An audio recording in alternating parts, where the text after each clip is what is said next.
336 B.C. of Philip of Macedon, which occurred in the year 336 B.C., was one of the most important in ancient history, not only because it terminated the glorious career of one of the most remarkable men of his times, but also because it led immediately to the accession of Alexander, one of the supremely great men of history, an event which would very likely not have taken place at all if Philip had continued to live for a number of years and had himself selected the successor to his throne.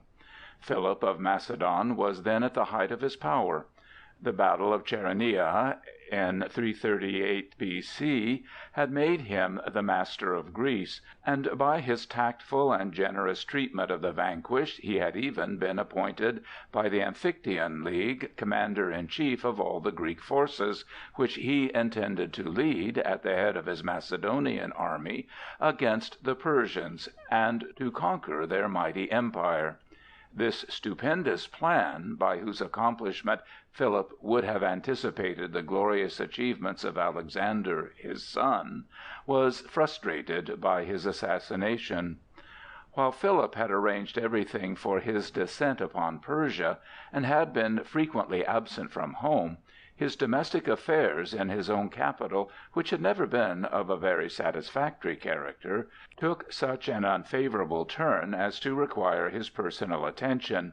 As a husband, Philip had often given just cause of complaint to Olympias, his royal spouse. Wherever he went he formed liaisons, and several illegitimate children were openly recognized by him as his own.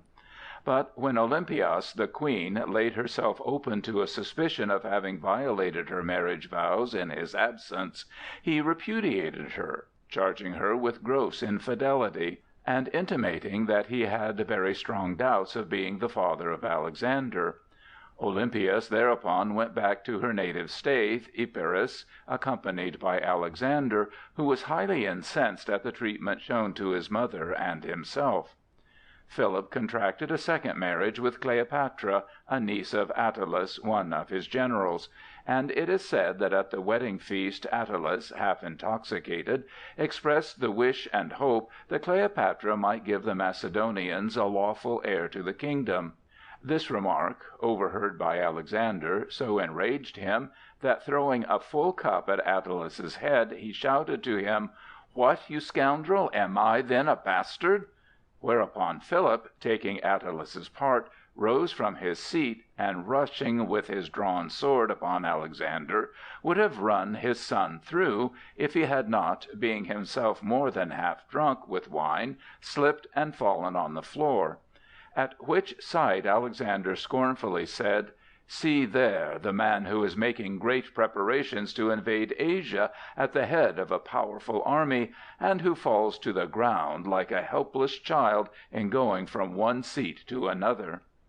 It is said that after this debauch both Olympias and Alexander retired from Philip's capital, the one going to Epirus and the other to Illyria. By the counsels and efforts of Demaratus, the Corinthian, an old friend of the royal family, Philip was, however, induced to send for Alexander, and the son returned to his father's court. Soon afterwards Cleopatra gave birth to a son, and the fears of Alexander, who remained in communication with his mother and was filled with jealous rage by her, revived. It is more than likely, although absolute proof of it has never been furnished, that Olympias, in her revengeful jealousy, planned the assassination of the king who had so cruelly offended her pride as a woman, and who, she supposed, was also plotting to exclude her own son from the throne and place upon it the son of her young rival. An opportunity for this act of revenge soon presented itself. A young Macedonian named Pausanias had been mortally offended by Attalus and Queen Cleopatra. He appealed to the king for reparation of the wrong done to him, but this being refused, he resolved to revenge himself by taking the king's life. All historians seem to agree that Pausanias was encouraged and incited to this act of revenge by Olympias; but whether or not Alexander was cognizant of the murderous plot and approved it has never been satisfactorily explained, and remains one of the unsolved problems of history. The occasion for the murderous act of Pausanias was the wedding of Alexander's sister with her uncle, Alexander, king of Epirus. Philip considered this marriage between his daughter and the brother of his first wife, Olympias, an act of consummate statesmanship, inasmuch as it transferred an enemy and an ally of Olympias to his own side and made a friend of him. He therefore resolved to make the nuptials of this ill-matched couple as brilliant as possible. Grand Olympian games and spectacular festivities were arranged, and an incredible display of luxury and pomp, unheard of in those days, was planned to show to the wondering eyes of Greece the court of the new master of the civilized world in matchless splendor and grandeur. All the cities of Greece had sent delegations to these brilliant festivities. Most of them came with costly wedding presents, among which golden crowns were conspicuous. Poets sent nuptial hymns and poems celebrating the beauty of the bride and the genius of the father in the most extravagant terms, and a noted dramatist of that age, Neoptolemus, composed a tragedy for the occasion, in which Philip, under a fictitious name, was represented as the conqueror of Asia and the triumphant vanquisher of the great Darius. It was at the theatre, in which this tragedy was to be performed, that Philip met his doom. Accompanied by a brilliant cortege of all that were renowned at his court for birth, talent, and wealth, he proceeded to the theatre.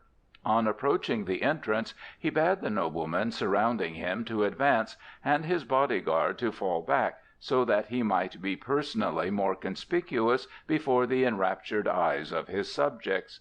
The procession was led by priests in white robes, each carrying a statue of one of the 12 principal gods, and a 13th statue, even more richly draped and ornamented than the others, with the insignia of divinity upon it, was that of Philip himself. It was the supreme moment of his pride and happiness, but it was also his last. The noblemen and courtiers had already disappeared in the building. The bodyguard, obedient to the king's orders, remained behind. Just at the moment when the king stepped forward, alone, under the gateway of the theatre, a man sprang from a side corridor, thrust a sharp, short sword into his side, and hurried off as the royal victim reeled and fell. In the tremendous confusion which arose, the assassin came very near making his escape. He ran toward a swift horse which was kept in readiness for him by friends who evidently knew of the murder and were in on the plot. And dazed as the people were who witnessed the assassination, he would probably have escaped had not his sandal caught in a vine stalk and caused him to fall, which gave some of his pursuers time to lay their hands on him before he could get up. In their rage they killed him with their spears and tore him to pieces. The surroundings and execution of this plot bear a strong resemblance to the assassination of Abraham Lincoln. In both cases there was an individual murderer, the scene was a theatre, the act was done with incredible audacity in the presence of a large concourse of people, and the murderer was crippled by a misstep after the fatal blow. The assassination of Philip of Macedon was not only one of the boldest and most dramatic in history, but it was also one of the earliest in point of time. End of Chapter 1.